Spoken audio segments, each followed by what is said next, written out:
मित्रांनो, सहकुटुंब सहपरिवार या मालिकेच्या आजच्या भागामध्ये सूर्या एकटाच दुकानात बसलेला असतो.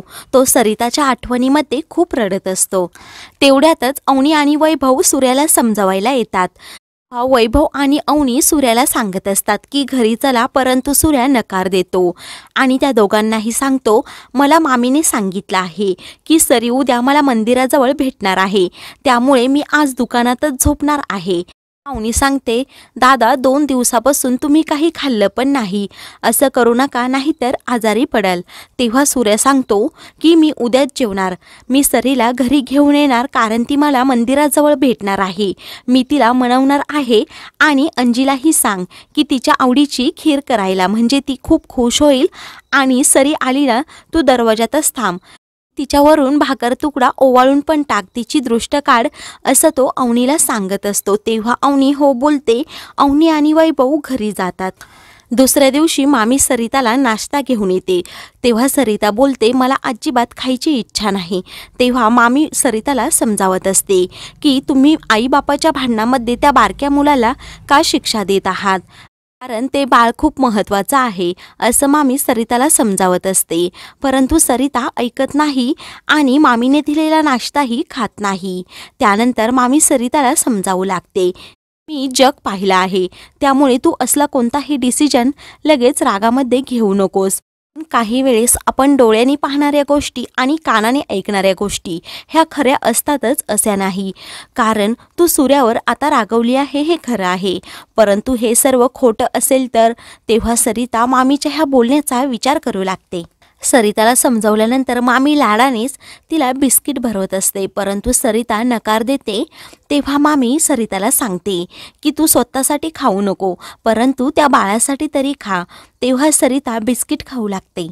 तेव्हा सरिता खूपच रडत असते. तेव्हा मामी तिला शांत करते आणि सांगते की आता तू छानपैकी आवर आणि मंदिरात जा, कारण सूर्यराव पण तेथे येणार आहेत आणि त्यांना फक्त तुझ्याबरोबर बोलण्याची एक संधी दे, म्हणजे तुमच्यातील गैरसमज मिटतायत का ते आपण पाहूयात. तर इकडे पशा खूप नाराज बसलेला असतो. तेवढ्यातच अंजी तेथे येते आणि पशाला चहा देते. अंजी खूप आनंदात असते आणि पशाला सांगते की माझ्याकडे सारखा सारखा चहा मागायचा नाही, कारण आज जेवणाचा मी खास बेत केला आहे, मला त्याचीच तयारी करायची आहे.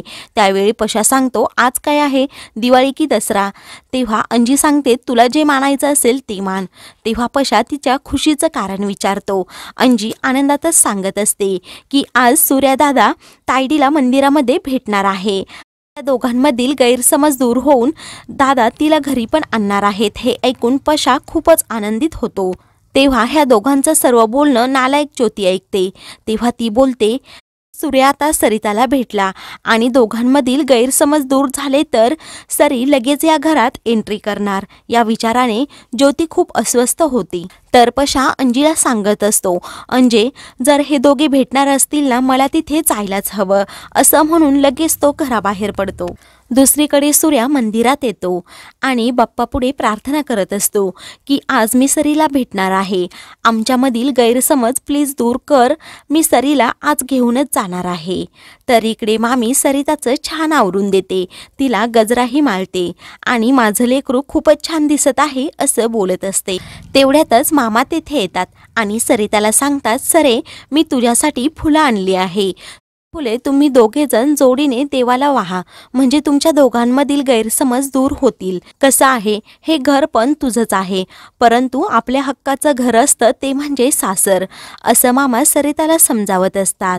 म्हटलं तर मी पण तुझ्याबरोबर येतो, असं सरिताला बोलतात. तेव्हा मामी मामावर खेकसते आणि बोलते, तुम्ही कशाला कबाब पे हड्डी. तेव्हा सरिता खूप छान लाजते. तर मामी मायेनेच बोलते की माझं लेकरू किती गोड हसलं. मामी सरिताला सांगत असते की तू मंदिरात जा आणि तुझ्या मनात जे आहे ना ते सूर्यासमोर सर्व सांग, तुमच्या दोघांमधील गैरसमज दूर होतील आणि माझ्या सूर्या सरिताचा संसार पुन्हा सुखाने फुलणार आहे, असा मामी विश्वास देते. त्यानंतर सरिता मंदिरात जात असते. तेवढ्यातच ज्योती तेथे लपलेली असते. सरिताला ती पाहते आणि तिला थांबवते. सरिता तिला न पाहिल्यासारखी पुढे जात असते, परंतु ज्योती तिच्या हाताला धरून तिला थांबवते आणि तू मंदिरात जाऊन तुला काही मिळणार नाही असं तिला सांगत असते. तेव्हा सरिताही तिला प्रत्युत्तर करते की मला काही मिळवायचंच नाही, परंतु ज्योती बोलते मला जे मिळवायचं होतं ते मी मिळवलंच आहे. आता तू मला विचारू नको, मला तू इकडे येणार आहे आणि तुम्ही दोघं भेटणार आहे हे कुणी सांगितलं, तर तू गैरसमज करून घेऊ नको. माझ्यामध्ये आणि सूर्यामध्ये आत्ताच बोलणं झालं की तुम्ही दोघं भेटणार आहात आणि सूर्याला मी आता सोडवलं आहे, त्यामुळे त्याला तू जाऊन भेट आणि काय बोलायचं ते बोल. आणि असंही घरात तुझी अजिबात गरज नाही, गरज आहे ती फक्त साफसफाईसाठी, त्यामुळे तुम्ही दोघं अबोला मिटवा आणि त्याच गोष्टीसाठी फक्त घरी चल. सरिताला तिने नोकरच बनवलेलं असतं. सरिताला खूप राग येतो, परंतु सरिता तसं चेहऱ्यावर दाखवत नाही. त्यानंतर ज्योती सांगते आपण सर्वजण एकत्र राहूयात, सूर्या माझा होईल, तू फक्त तुझं बाळ सांभाळ. कसं आहे तू एकटी असती तर काही प्रॉब्लेम नव्हता, परंतु तुझ्या पोटात आता सूर्याचं बाळ आहे, त्यामुळे सूर्यालाही जरा काळजीच आहे. त्यात सूर्या पडतो गावातील प्रतिष्ठित माणसापैकी एक, त्यामुळे सूर्याला त्याच्या प्रतिष्ठेची खूप काळजी आहे. असं म्हणून ती पुन्हा सरिताला सांगते की तू काय करायचं, आता घरी गुपचूप चालायचं आणि सूर्याबरोबर राहायचं नाही, परंतु हे बाळ फक्त सूर्य आणि माझं असेल, तू फक्त त्याचा सांभाळ करायचा आणि त्याला वाढवायचं. हे ऐकून मात्र सरिताला धक्का बसतो, परंतु ती ज्योतीला काही प्रत्युत्तर न करता तशीच पुढे जाते. तर ज्योतीचा पोपट होतो.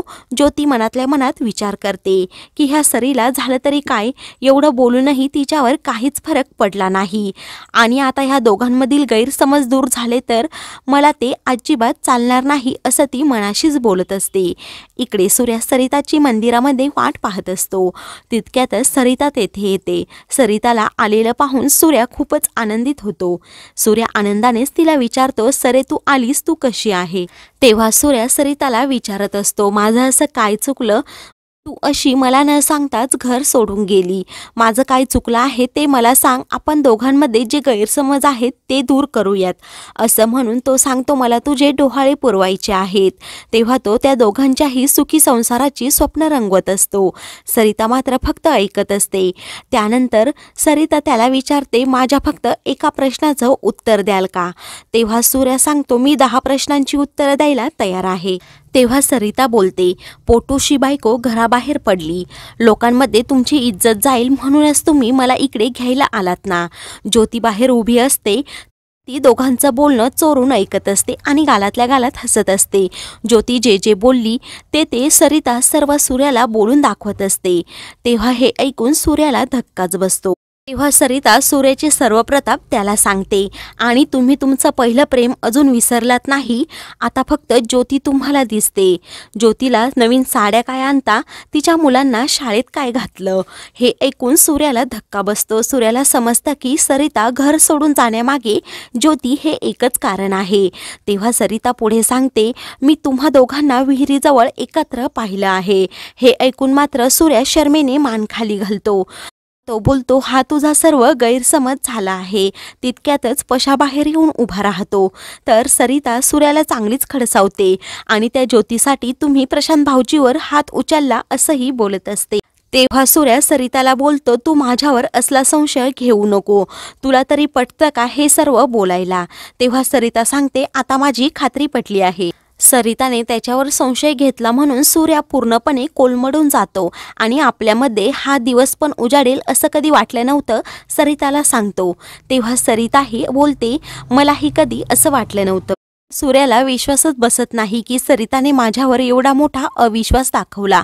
तेव्हा तो सरिताला बोलतो आता सर्व संपलं आहे असं म्हणून तिच्याकडे पाठ करून उभा राहतो.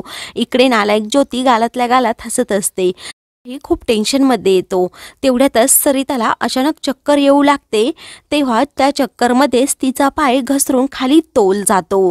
तर पशा ते पाहत असतो. पशा मोठ्याने वहिनी असं ओरडतो. तर मित्रांनो पुढील भागामध्ये पशा सूर्यावर खूप संतापतो आणि सूर्याचं नाव तात्यावरून पुसून टाकतो. अशाच मालिकेंचे पुढील भाग पाहण्यासाठी चॅनलला सबस्क्राईब करा.